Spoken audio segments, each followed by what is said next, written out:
Voilà, bonjour. On a parlé de nourriture, même pour le corps. On va prendre la nourriture pour l'esprit. Amen. Gloire à Dieu. Merci, merci pour le travail que Pépé et Isabelle font là-bas. On remercie Dieu vraiment pour l'œuvre au Sénégal. Et nous voulons vraiment être reconnaissants à Dieu. Amen. On va prier ensemble. Seigneur, merci. Merci pour tous tes bienfaits. Merci pour tes grâces. Merci pour tout, Seigneur. C'est le thème du message ce matin. Merci. Beaucoup de reconnaissance pour qui tu es. Seigneur, ce matin, on veut vraiment dire merci. Merci parce que déjà le fait qu'on est assis ici sur une chaise, qu'il n'y a personne qui va venir avec une mitraillette, ou bien nous empêcher comme en Algérie, où on ferme les églises. Nous, on est ici assis sur des chaises, tranquilles, dans une sorte de quiétude, parce que nous sommes encore dans un pays démocratique.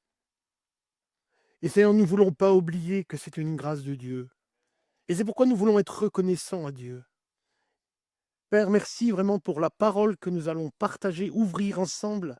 Je prie qu'elle puisse nous parler, que le Saint-Esprit accompagne, Seigneur, pour que la semence de vie vienne dans un cœur ouvert, qu'elle vienne dans une terre préparée, une terre où on a retiré les mauvaises herbes, les orties, tout le chien dent, enfin tout ce qui pourrait envahir, tout ce qui pourrait venir étouffer la parole de Dieu. Merci parce que chacun de nous, je le crois, je l'espère, nous avons, Seigneur, labouré le champ, notre champ, pour que recevoir la semence de Dieu. Père, bénis ces moments, que le nom du Seigneur soit béni. Amen. Amen. Merci vraiment pour ces moments que nous partageons ensemble. Merci vraiment pour ce temps de louange. Et je me disais merci Seigneur parce que nous avons chanté des chants qui vont dans le sens du message de ce matin. Et j'ai intitulé ce message ce matin, « Est-ce que nous sommes des chrétiens reconnaissants ?» Est-ce que nous sommes reconnaissants pour tout? Ou bien nous sommes des gens qui oublions les bienfaits de Dieu? Et on oublie parce qu'on est parfois tellement submergé par les choses de la vie qu'on oublie les bienfaits de Dieu. Alors ce matin, par cette prédication, j'aimerais non seulement vous inviter, mais en même temps, j'aimerais vous encourager à garder constamment, et j'insiste sur ce mot, constamment, de la reconnaissance et de la gratitude envers Dieu. J'aimerais qu'en 2026, nous allons encore avoir chacune des combats, des luttes, des tribulations, toutes sortes. Jésus, là, on le dit souvent, Jésus n'a pas dit vous en aurez un petit peu parce que je vais vous en préserver. Non, il a dit vous en aurez beaucoup. Ça veut dire que des problèmes, des combats, des luttes, nous en aurons toujours. Mais le Seigneur nous appelle toujours à avoir cette gratitude, cette reconnaissance envers Dieu. Et nous allons voir combien c'est important. Nous allons voir combien c'est important. Parce que comme je le disais, bien souvent dans nos vies, c'est compliqué.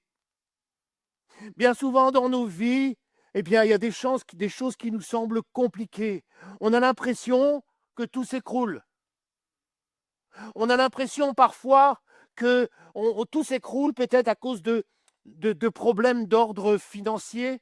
On a l'impression que parfois tout s'écroule à cause de problèmes familiaux. On a l'impression que parfois tout s'écroule peut-être à cause des problèmes qu'on a dans notre vie professionnelle. Bref, il y a tout un panel de choses qui peuvent venir compliquer des choses dans notre vie. Et à cause de cela, nous tous, nous avons bien souvent tendance à oublier les bienfaits de Dieu.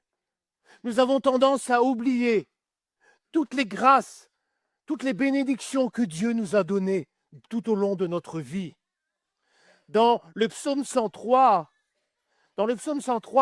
au verset 2, nous lisons ensemble, et c'est David qui dit « Mon âme crie ».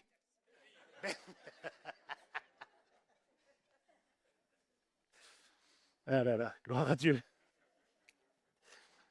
David disait « Mon âme, virgule ». Et la virgule a une importance. Parce qu'il dit à son âme, quelles que soient les difficultés que je vis, même si tout s'écroule autour de moi, même si les choses ne vont pas bien dans mon ministère, Même si les choses ne vont pas bien dans la royauté que je suis en train d'exercer, j'ordonne à mon âme de bénir Dieu. Je dis à Dieu, béni, non seulement béni, mais Seigneur, je ne veux pas oublier.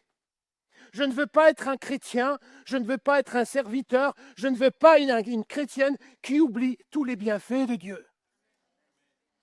C'est ce que David est en train de dire, je ne veux pas. David est en train d'ordonner, il donne un ordre à son âme. Bénis Dieu. Bénis Dieu. David n'est pas en train de parler d'abord aux autres, mais il commande à lui-même. Il se commande à lui-même de dire, je bénirai l'Éternel. Je veux bénir, ça nous rappelle, qu'est-ce que ça nous rappelle ce verset-là? Eh bien, ça nous rappelle que la louange, elle n'est pas toujours spontanée dans nos vies.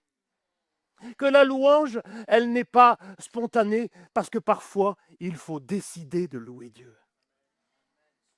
Il faut qu'on dise, je vais louer Dieu, non pas comme un film magique, non pas comme une famille magique, mais de dire, voilà, je suis assailli, il y a tellement de choses dans ma vie, mais je décide de louer Dieu. Je veux décider de louer Dieu, même quand les émotions nous submergent, même quand les circonstances sont défavorables, même quand les combats sont rudes. Eh bien, David avait compris, il avait saisi que la louange était une arme contre l'oubli. Il avait saisi que la louange était une arme contre l'oubli. Parce que par nature, nous sommes des êtres humains qui oublions très vite les choses. Dès qu'il y a un nouveau problème qui surgit, on a souvent tendance à oublier tous les bienfaits de Dieu. Et on marche, et on se plaint, et on murmure, et on râle, et etc., etc. Mais on oublie toutes les grâces que Dieu a fait dans notre vie. Les amis, j'aimerais insister sur ce message, et c'est pourquoi ce message, ces paroles-là étaient très importantes pour David, et elles nous appellent, et ces paroles, je le crois, sont très importantes aussi pour nous. Amen. Parce que l'oubli spirituel est un des plus grands dangers du chrétien. Quand j'oublie, quand je me laisse submerger. Parce que, vous savez, quand on oublie les bienfaits de Dieu, quand on oublie, alors on commence à murmurer. Alors on commence. Quand on oublie finalement, on se dit parfois on est chrétien depuis 5, 10, 15, 20, 30, 40. Et finalement, on oublie. On oublie. Et qu'est-ce qui se passe? On commence à murmurer. On commence à se laisser envahir par toutes sortes de murmures. Et petit à petit, eh bien, quand on commence à murmurer, vous savez ce qui se passe? Il y a tout un processus. À partir du moment où on commence à murmurer, eh bien, on commence à laisser le doute s'installer. Parce qu'on prononce des paroles négatives. Donc, qu'est-ce qui se passe? Eh bien, le doute commence à s'installer. Et puis, quand le doute s'installe, eh bien, c'est le découragement qui prend la suite. Et quand on se décourage, ben, finalement, qu'est-ce qui se passe? On s'éloigne de Dieu. Et David avait dit non, non, non, non, non. Moi, vous savez, quand il dit ça, il était dans les emmerdes. Hein. Mais il disait non, non, non, non, non, non, je dis à mon âme, bénis l'Éternel, parce qu'il savait que son âme, c'était le siège de ses émotions, de ses sentiments. Et bien souvent, ces choses-là nous jouent des tours. Et c'est pourquoi il dit, mon âme, je bénirai l'Éternel. Mon âme, je n'oublierai pas, et aucun de tes bienfaits. Alléluia. David savait et comprenait que ce souvenir était un acte spirituel. Il s'en souvenait, il se souvenait constamment que Dieu n'avait pas changé malgré les circonstances qu'il vivait. J'aimerais te dire à toi ce matin qui est là, malgré les circonstances que tu vis, Dieu n'a pas changé. Dieu n'a pas changé. D'ailleurs, dans le verset 3, 4 et 5, il le dit. Regardez ce qu'il dit, David. Dans le verset 3, 4, 5, il dit, c'est lui.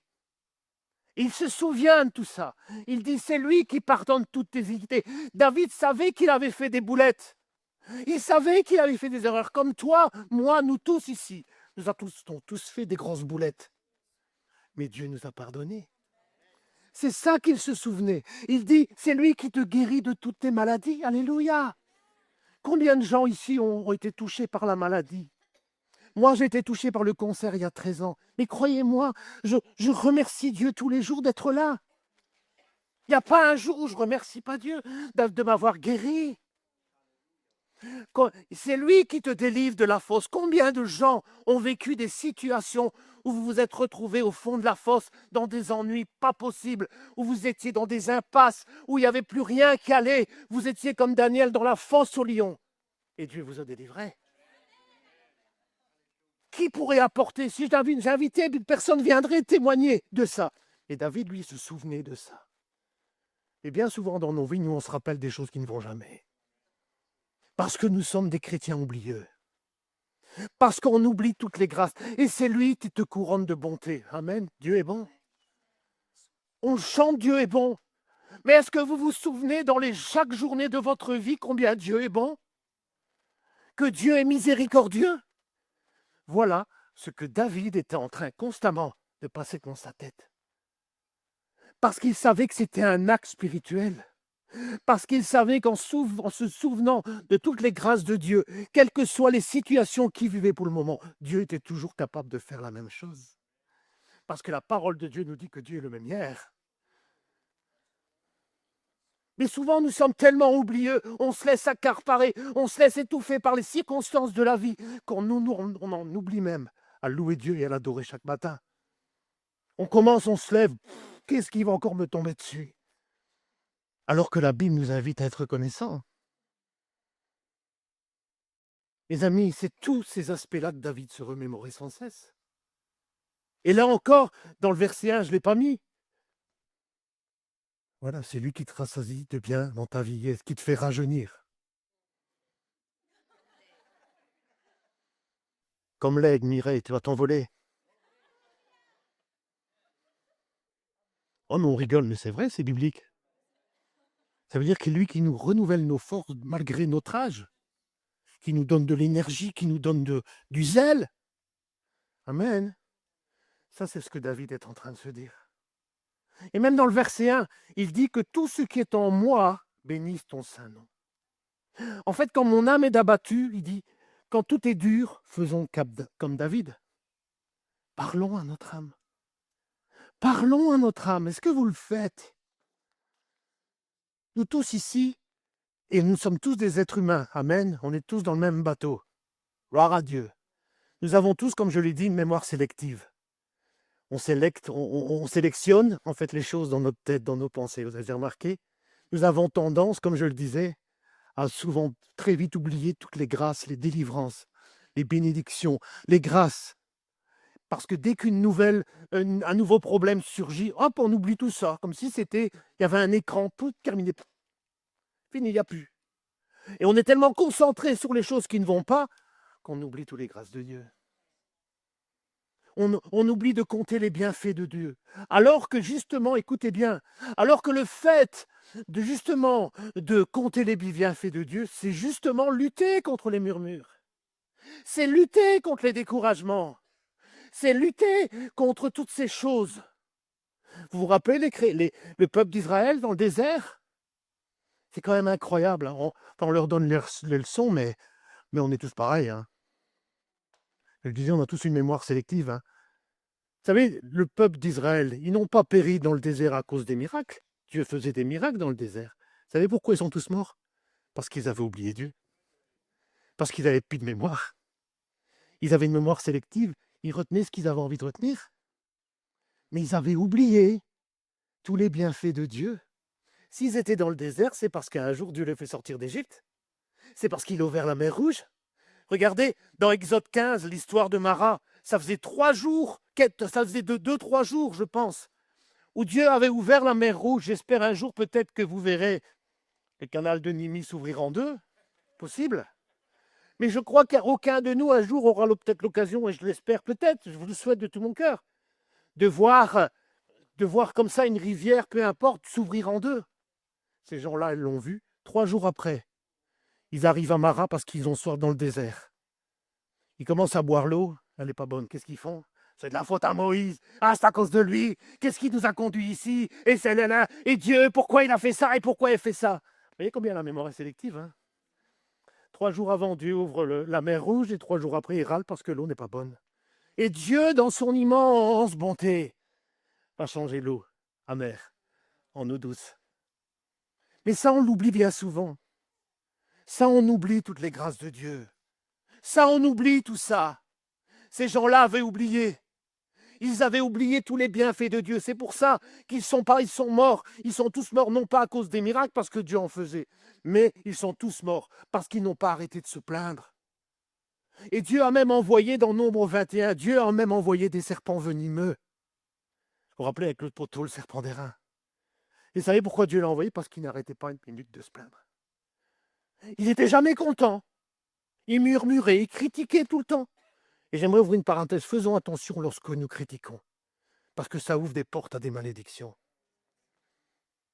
Les serpents d'airain, c'est Dieu qui les a envoyés. Les serpents venimeux, pardon. C'est Dieu qui les a envoyés. Et puis après, il y a eu une repentance, il y a eu ce poteau, etc. Et quand il regardait, il y a eu, enfin bref, vous connaissez l'histoire peut-être. Mais relisez-le dans Nombre 21. Les amis, sommes-nous des chrétiens reconnaissants? Ou bien sommes-nous des chrétiens oublieux? Les amis, la présence visible. Pourtant, allez, vous imaginez, quand ils sont sortis, Dieu de la journée, il les conduisait par une nuée. Non mais c'est extraordinaire. Vous avez déjà été conduit par une nuée, Jacques? Pas encore? Hein? Par le GPS. Et la Bible nous dit que la nuit, il y avait une colonne de feu. Non mais, nous on est là sur nos chaises ici en 2026. Vous imaginez? Il y avait une colonne de feu qui était en train... Non, non, on peut s'imaginer ça. Non, on ne peut pas s'imaginer, c'est vrai. Imaginez la journée, une nuée. Comment on peut décrire une nuée? La présence de Dieu. Dieu était là en personne. La nuit, il y avait une colonne de feu qui était en train de les conduire. Mais ça n'est pas content. Ça ne suffisait pas. Dieu a envoyé la manne. Dieu a envoyé des cailles. Nombre 16. Dieu envoie des grâces, des bénédictions pour conduire son peuple là où il voulait le conduire. Mais je te dis le même. On mange toujours ça, on a le bol de manger des cailles, mange cette manne, bon. Sur cette même nourriture, hein, bon. Ça ne leur suffisait pas.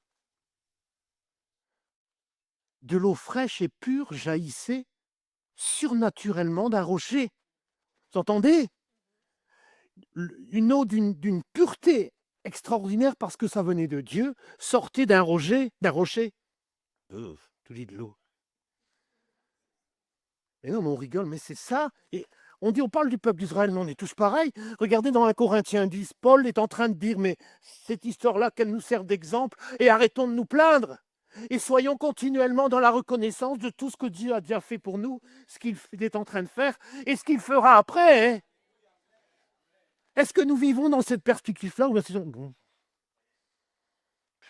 pour venir au culte au matin, c'est long, il y a de la route. Hein. En plus, le temps, c'est pas terrible aujourd'hui. J'ai pas trop envie de venir. C'est ça la reconnaissance à Dieu? Les amis, comme je le disais, ils ne sont jamais arrivés au bout en raison du manque de gratitude. C'était ça, ils n'ont pas jamais été contents. Je me disais, combien de personnes aujourd'hui dans nos assemblées sont toujours en train de murmurer? Combien de gens dans l'église sont toujours en train? Jamais contents. Pourtant, il y a un chant qui dit toujours content. On va en faire un nouveau. Toujours mécontent. Ça ne va pas fort. Combien de personnes aujourd'hui dans nos assemblées sont toujours dans les plaintes? Ils ont toujours une raison pour critiquer.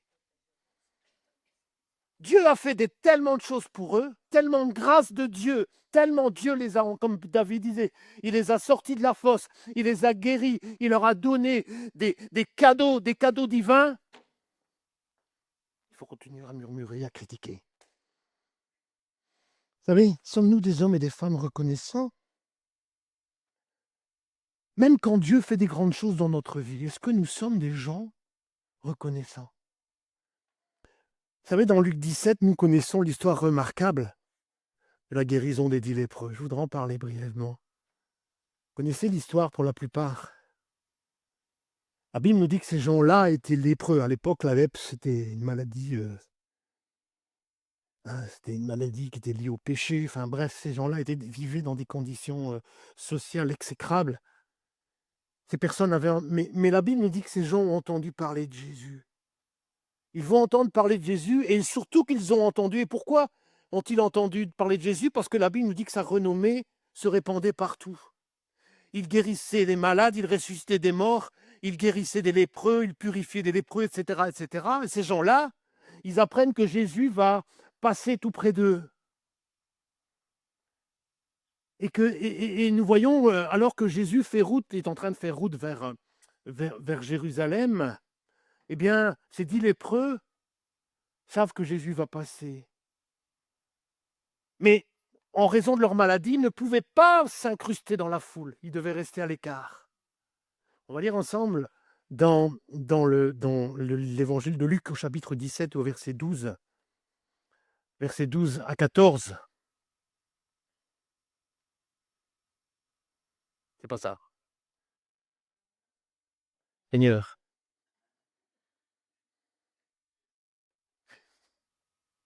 Comme il entrait dans un village, 10 lépreux, 10, 10 personnes, dans une condition terrible, vinrent à sa rencontre et ils se tenaient bien sûr à distance à cause de leur maladie. Et qu'est-ce qu'ils vont faire parce qu'ils étaient à une certaine distance de Jésus? La Bible nous dit ils élevèrent la voix et dirent, écoutez bien, et j'aimerais que vous reteniez ce mot, Jésus, Maître, Maître, Jésus, Maître, aie pitié de nous. Et qu'il les eut vus, il leur dit, allez pour montrer au sacrificateur, parce que c'était la coutume à l'époque, dans l'Ancien Testament, dès qu'il y avait un miracle, il fallait se montrer au sacrificateur. Et pendant qu'ils allaient, il arriva qu'ils furent guéris. Alléluia.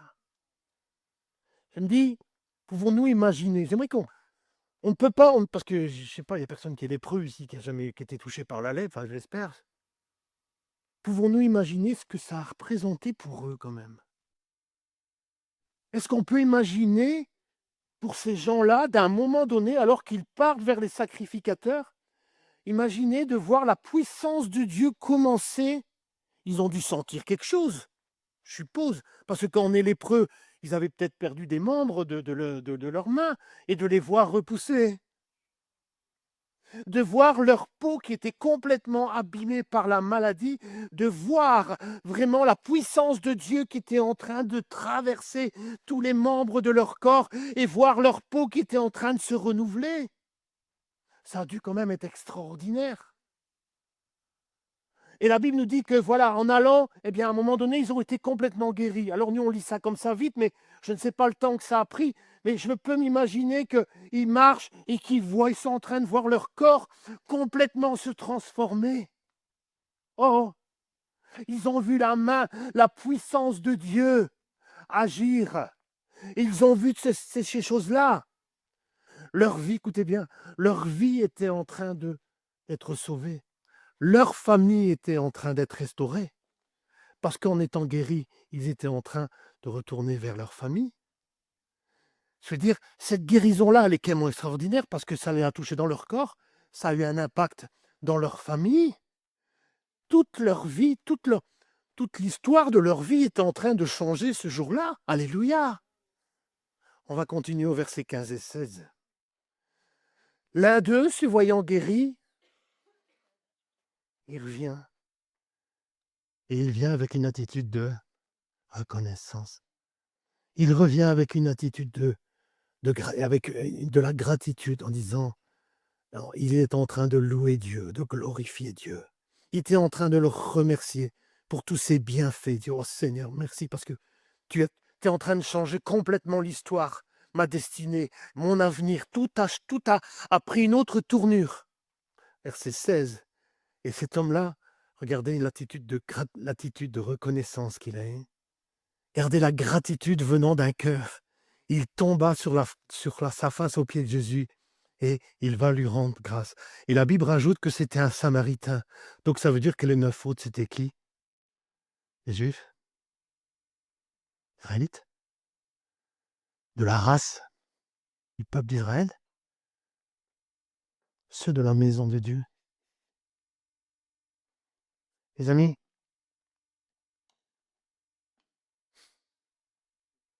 Il est tombé sur sa face. Moi, quand je lis ça, je suis ému quand j'entends ça parce que je me dis: «Mais bon sang, moi j'ai été touché par la maladie à 13 ans et il y a pas un jour où je veux pas remercier Dieu. Il y a pas un jour où je dis: "Mais merci pour tout"». Pour tout, quand je vois chacun, quand on analyse, on se dit: je regarde ma famille, je regarde mes enfants, je regarde mes petits-enfants. Je me dis: «Mais quelle grâce Dieu! Est-ce que je vis chaque jour en disant merci Seigneur? Est-ce que je suis dans une attitude de remerciement pour tout? Seigneur, tu m'as sauvé, tu m'as fait le plus beau, le plus grand de tous les cadeaux, le salut. Merci Père». Moi, il n'y a pas un jour où je remercie pas Dieu. Je remercie mon pasteur Jean-Marie, son épouse, mon épouse qui m'a amené à l'évangile. Mais il n'y a pas un jour où je remercie pas Dieu. Parce que je me dis: «Mais merci, tu as fait un cadeau extraordinaire». Et nous, souvent, on se plaint. Et on étudie en train de se plaindre. Mais arrêtons! Arrêtons de se plaindre! Arrêtons de nous plaindre, s'il vous plaît! Arrêtons de murmurer, arrêtons de critiquer et soyons comme David, des hommes et des femmes qui n'oublieront aucun des bienfaits de Dieu. Les amis, je me dis: «Mais waouh, il a remercié Dieu. Il l'a remercié». Mais c'est quoi le constat? Sur les 10, il y en a un qui est venu, les autres. Ils avaient reçu le même miracle. Comme je l'ai dit, ils ont vu la transformation de leurs mains, de leurs doigts qui se sont rallongés, leurs jambes, leur corps, tous les pustules, tous les plaies, etc. Guéris complètement. Ils ont reçu tous les 10, un miracle extraordinaire. On pourrait dire un prodige, peu importe comment on le nomme. Mais il n'y en a qu'un qui est revenu remercier Dieu. Parce qu'il est venu remercier celui qui lui avait sauvé la vie, celui qui lui avait donné un nouveau sens à sa vie. Et puis, le verset 17, j'ai envie de dire parfois c'est pathétique, mais c'est là qu'on voit toute la nature humaine. C'est là que, vous savez, la Bible, elle dit que le cœur de l'homme, le cœur de l'homme, il est tortueux. Jérémie 17, le cœur de l'homme, il est tortueux par-dessus tout, dit la Bible. L'être humain, pardonnez-moi, parce que je me mets dedans, on est tous des tordus, hein. On n'est jamais content. Jamais content. Nanana. Regardez le verset 17. Jésus prenant la parole, parce que je suis sûr qu'en disant ça, regardez, il dit, mais les 10 ont été guéris, je pense. Et 9 autres. Vous voyez, quand Jésus n'a pas, même lui, le Fils de Dieu, pour dire ça, c'est qu'il a dû être quand même, oh, si c'est pas si c'est. Mon Père a fait un miracle extraordinaire en eux, et eux, ils s'en vont. Mais où sont-ils? Et il dit même, au verset 18, mais n'y avait-il qu'un étranger? Jésus rappelle, et il rappelle cette parole, y avait-il qu'un étranger? Quelqu'un qui était même pas du israélite, qui était même pas du peuple d'Israël.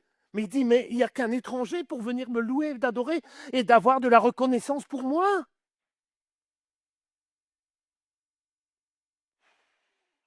Vous savez, comme je l'ai dit, ce récit révèle une caractéristique très commune de la nature humaine, le manque de reconnaissance pour toutes les bénédictions de Dieu dans notre vie. Vous savez, beaucoup de gens, lorsqu'ils sont dans le... Après, je vous poserai la question si vous m'aimez encore. Vous savez, beaucoup de gens, lorsqu'ils sont dans le besoin, peuvent devenir tout à coup des passionnés pour Dieu. Beaucoup, lorsqu'ils sont dans le besoin, peuvent devenir des personnes passionnées pour leur désir de Dieu. Et ils deviennent des passionnés pour se tourner vers Jésus, pour obtenir quelque chose. Ils crient à Dieu pour que le Seigneur ait compassion d'eux, comme ces gens-là. Comme ces 10 lépreux, ils ont appelé Jésus maître. Vous savez que parfois, quand on est dans le besoin, Seigneur, tu es mon maître. Seigneur, aie compassion de moi, je suis ton enfant, je suis ton disciple. Oh maître, fais quelque chose pour ma vie. Quand on a besoin de quelque chose, souvent, on devient des passionnés de Dieu. Et on crie maître, et on crie maître, tu es mon maître, tu es mon Seigneur, tu es tout ce que tu veux. Mais dès que la bonté de Dieu s'est manifestée dans leur vie, que leur besoin a été satisfait, eh bien, ils continuent simplement leur route. Ça va, vous m'aimez encore? Il continue, il va aller plus loin. Il fréquente même les réunions assidûment. Ils viennent à l'église.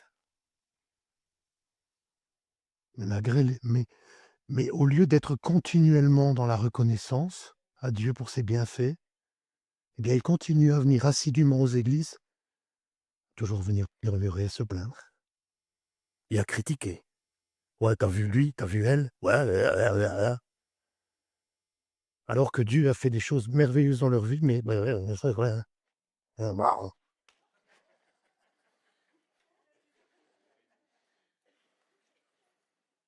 oh, oh, oh, c'est pas vrai, c'est pas vrai, soyons honnêtes, c'est pas vrai.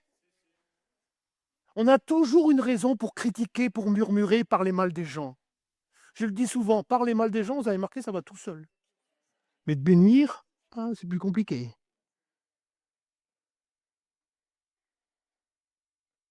Je dis, combien de gens viennent dans nos églises? Je me dis, mais purée, pour rester poli, purée. J'ai entendu des témoignages de gens. Dieu les a sortis de la fosse. Dieu les a sortis, Dieu a fait des choses. Et ils continuent des années après à venir dans des églises et en train de se plaindre. Ils sont jamais contents. Jamais. Ils ont toujours une raison pour dire que ça ne va pas. Et finalement, ben, ils installent en eux, leur vie à eux, finalement, c'est toujours malheur, malheur, malheur, ça ne va jamais, etc., etc. Pourquoi? Parce qu'au lieu de tourner leur regard vers Dieu en ayant une attitude de reconnaissance, ils ont étouffé tout ça et maintenant ils sont dans.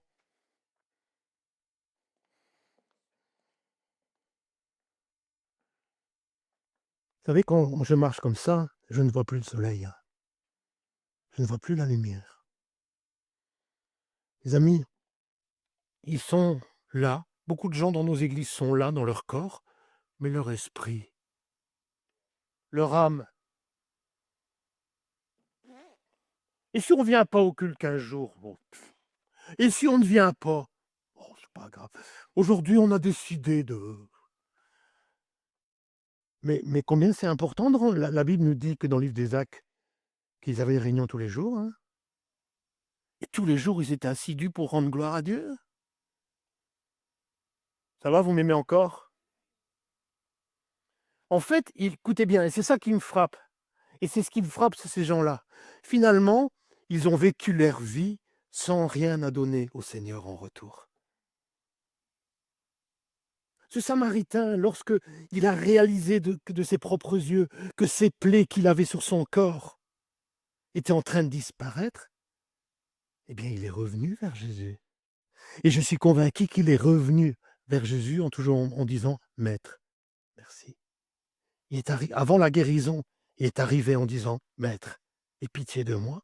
Mais après la guérison, il est revenu en disant: «Maître, merci». Mais les 9 autres, eux, ils ont dit: «Maître», avant la guérison, mais après, il n'est plus question de maître. Après, c'est on vit notre vie comme on l'entend. Mes amis, beaucoup de gens appellent Jésus leur maître lorsqu'ils sont dans le besoin, mais combien continuent à le traiter comme leur maître après? Est-ce que Jésus est vraiment ton maître? Est-ce qu'il est ton maître quand ça t'arrange? Est-ce qu'il est ton maître quand tu as besoin de lui? Et puis quand tu as vu les bontés et les compassions de Dieu dans ta vie, est-ce que tu continues à le servir? Est-ce que tu continues à, à, à travailler, à appliquer ses commandements dans ta propre vie? Ça va? Vous êtes toujours avec moi? Combien continuent par leur à rester toujours dans l'adoration? Parce que ce temps de louange qu'on a eu là, merveilleux, la présence de Dieu était là. Mais le lundi, le mardi, le mercredi, le jeudi, le vendredi et le samedi, est-ce que vous êtes toujours dans la même attitude? Ou bien vous êtes dans les murmures, dans les plaintes, dans les complaintes, etc., etc. Et puis j'ai pas assez, je voudrais ça et je voudrais ça. Dieu a tellement fait de choses pour toi, Dieu t'a tellement donné, Dieu t'a tellement donné de grâce. Mais t'en veux, mais ça t'oublie parce que il te faut encore plus. Vous n'allez plus m'aimer, mais c'est pas grave. Ma prière par ce message, bien-aimé, c'est que nous vivions chacun, chacune, dans une attitude de reconnaissance continuelle pour ce que Jésus a fait dans notre vie. C'est ça mon message. Oui, une reconnaissance vécue au quotidien fait vraiment Jésus le maître de notre vie. C'est là qu'on reconnaît les vérités. C'est là qu'on reconnaît. C'est que quand ça ne va pas, ils sont là et ils continuent à louer et adorer Dieu. Il y a des gens, quand tout va bien, ils sont là, ils lèvent les mains. Mais dès que ça ne va plus, qu'il y a des contraintes, qu'il y a des problèmes d'ordre professionnel, familial, tout ce qu'on veut, fini, on ne les voit plus. Et pourtant, Dieu a fait tellement de choses pour eux, mais ça, c'est c'est- c'est fini, ça.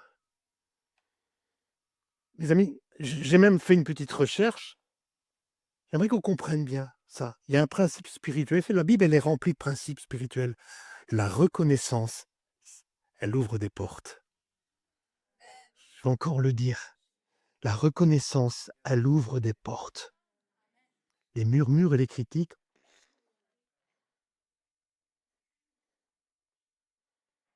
c'est une force spirituelle puissante, la reconnaissance. C'est une force spirituelle puissante que la plupart des enfants de Dieu oublient. Regardez le psaume 100. On va le lire ensemble. Vous êtes d'accord qu'on lise tout le psaume? Non, non, 100. Regardez déjà le thème de ce psaume. Psaume pour remercier Dieu. Acclamez l'Éternel aux terres tout entières. Servez l'Éternel avec critique, plainte. Seigneur, ça ne va pas. Entrez dans sa présence avec des chants joyeux. Est-ce que vous faites ça tous les jours? Ou bien le dimanche matin de 10h à 10h40, 45? Sachez que c'est l'Éternel qui est Dieu. C'est lui qui nous a fait. Oh, petite parenthèse, c'est lui qui nous a fait. C'est à lui que nous appartenons et nous sommes son peuple, le troupeau qu'il fait paître. Verset 4. Est-ce qu'on peut peut-être le dire ensemble? On va le dire ensemble. Avancez par ses portes avec reconnaissance. Entrez dans ses parvis en chantant ses louanges. Rendez-lui votre hommage. Bénissez-le. Alléluia. C'est ça l'attitude des chrétiens. C'est ça que vous et moi, nous devons avoir. Et pas le dimanche matin ni le mercredi soir. Ni le jeudi dans les groupes de maison. Mais c'est tous les jours. C'est constamment. Mon âme, j'aimerais vraiment te donner un conseil. Tu es dans des ennuis pas possibles. Ordonne à ton âme. Dis, Seigneur, malgré tout ça, je louerai. La Bible ne dit-elle pas que louer Dieu, eh bien, comment se dit encore je m'écris, loué soit l'Éternel. Je m'écris, loué soit l'Éternel. J'entre dans tes ports, dans tes parvis avec des louanges. Quand je disais comment dirais-je, que la reconnaissance ouvre des portes, c'est le cas. Je m'écris, loué soit l'Éternel, et je suis délivré de tous mes ennemis. Amen. Relisez 2 Chroniques chapitre 20, lorsque le peuple, ils sont entourés par plusieurs armées. Le roi Josaphat, il cherchait la face de Dieu, et Dieu va parler au travers d'un prophète. Qu'est-ce qu'il va leur dire? Mettez la louange devant. Et la Bible nous dit que relisez 2 Chroniques 20, et lorsqu'ils ont commencé, le peuple a commencé à louer Dieu. Vous savez ce qui s'est passé? Mais toute l'armée a été mise en déroute. Par quoi? Par des gens qui étaient en train d'avoir de la reconnaissance et de la louange envers Dieu. La reconnaissance ouvre des portes. Les plaintes et les murmures ferment des portes. Et ouvrent à des ennuis. Ça va? Oui, la reconnaissance et la louange à Dieu ouvrent littéralement les portes qui séparent le ciel et la terre. C'est ce que le psaume 100 nous dit. Amen. Alors, je termine parce que j'ai assez parlé. Mais j'aimerais vous dire qu'en ce début d'année 2026, comprendre ce principe spirituel change radicalement notre manière de vivre notre foi. Quand je suis dans une attitude de reconnaissance, ça veut dire que je suis toujours tourné vers lui. Amen. Et ça va permettre d'entrer dans des nouvelles saisons. Alléluia. Vous savez, pour terminer, j'aime tellement me rappeler ces paroles de ce vieux chant qui dit: «Quand le vol de la tempête vient assombrir ton ciel bleu, au lieu de baisser la tête, compte les bienfaits de Dieu. Écoute bien, quand sur la route glissante tu chancelles sous la croix, pense à cette main puissante qui t'a béni tant de fois.» Je vais encore le dire. Quand sur la route glissante tu chancelles sous la croix, pense à cette main puissante qui t'a béni tant de fois. Compte les bienfaits de Dieu. Et puis qu'est-ce qu'il dit ce chant? Mets-les tous devant tes yeux. Mets-les tous devant tes yeux. Et qu'est-ce qu'il dit ensuite? Tu verras en adorant combien le nombre en est grand. Que le nom du Seigneur soit béni ce matin. Amen. C'est lui que nous bénissons ce matin. C'est lui. C'est lui que nous bénissons. Je voudrais qu'ensemble on puisse encore louer Dieu. Je vais vous demander une petite faveur. Est-ce que nous pourriez chanter encore Mon âme bénit ce chant? Mon âme, c'est quoi le titre encore? Mon âme bénit Dieu, oh mon âme. Vous êtes d'accord qu'on chante ce chant? Mais ensemble on va prier. Peut-être vous inviter à vous tenir debout. Amen. Et que je prie que 2026, vous puissiez constamment être dans la reconnaissance. Dans la reconnaissance. Soyons des hommes et des femmes reconnaissants. N'oublions pas les bienfaits de Dieu. Regardons combien Dieu est bon, combien Dieu est grand. Alléluia. Je vous invite à ne pas étouffer ces choses. Je vous invite ce matin, mes amis, à ne pas laisser les murmures, les cancans, les critiques venir étouffer les bienfaits de Dieu. Soyons constamment dans la louange. C'est lui qui t'a sorti de la fosse, c'est lui qui t'a guéri, c'est lui qui a restauré ton âme, c'est lui qui a fait tellement de choses. Et est-ce que tu crois que si tu es dans une attitude de reconnaissance, Dieu va t'ouvrir des portes et il va te faire entrer dans une nouvelle saison? Alléluia. Alléluia. Alléluia. Amen.